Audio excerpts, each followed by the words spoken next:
We at NDMO are quite pleased with the progress so far, and we wish to acknowledge all the agencies, community leaders, and all stakeholders as well.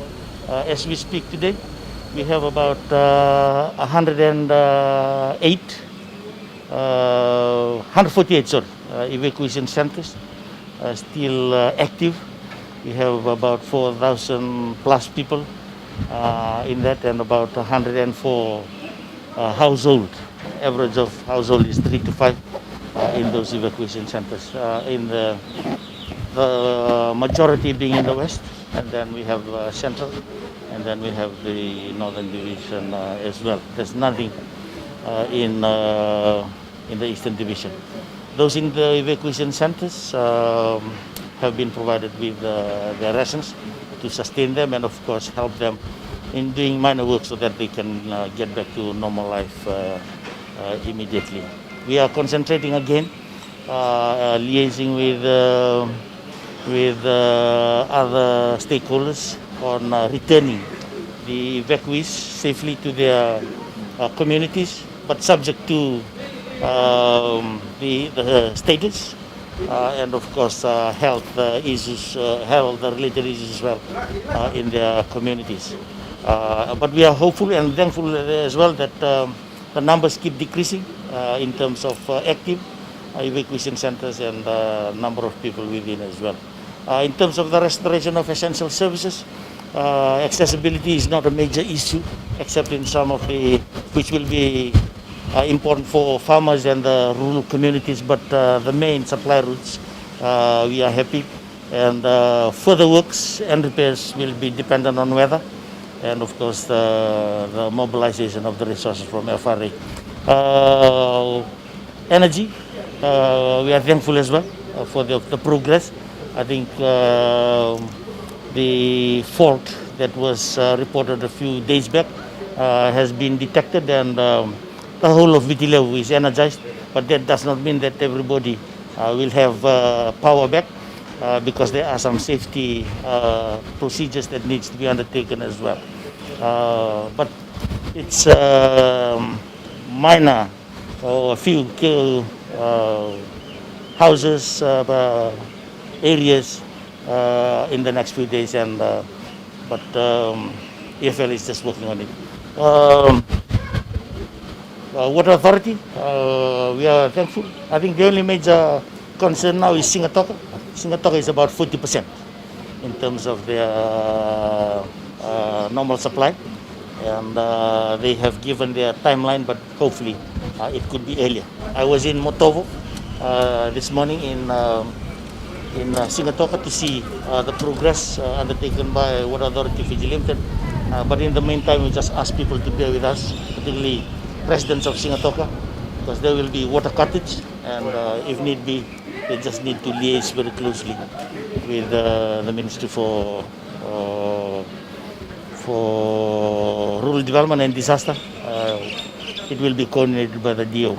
Otherwise, health and hygiene, things are good. We're still very strict about COVID protocols, and of course the damage assessments are ongoing, again dependent on availability. Focus is on agriculture, and of course the teams are beefed up by other government officials, and of course damages to homes and the wider infrastructure requirement. So basically it's the return of the evacuees back to their communities, and the cleaning up of the evacuation centers, damage assessments, and the restoration of essential services and food distribution. That was the focus, and that's the update. It's very hard to say a figure or whatever now, because agriculture are doing their own estimates, and for us we are just still trying to access the areas, so it's too early, way too early to start talking about the extent of the damage. In the central division, they had more than 100 packs for the 100 plus households. In the western division, I think it will be around 500 packs so far, and of course in the northern division about 50 or so. But That's from government. I'm grateful for the assistance that's coming from other stakeholders as well, and DOs and provincial administrators and the commissioners will coordinate that on the ground, and hopefully people will find some comfort in what's being provided, just to help them in the immediate recovery and as they work in the cleaning up and some minor repairs that they can undertake. NDMO is always ready because preparation is very, very critical. But we are dependent on the advice and the guidance that we get from Met Services. I know that there are some informations going around, but we always recommend that the official weather forecasting, and that's the recognized and the accredited facility, is from the weather office in Nandi. Let's not panic, but I still refer back to the forecast that was given in October, in the month of October. It's highly likely that 3 to 6 will pass through the region, and of course with that it's highly likely that 2 or 3 will pass through Fiji as well. We've had TG03 Foxtrot and later developed into TC Cody.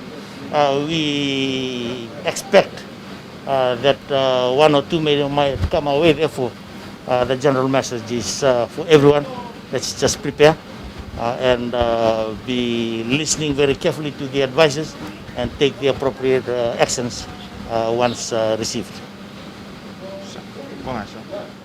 Thank you.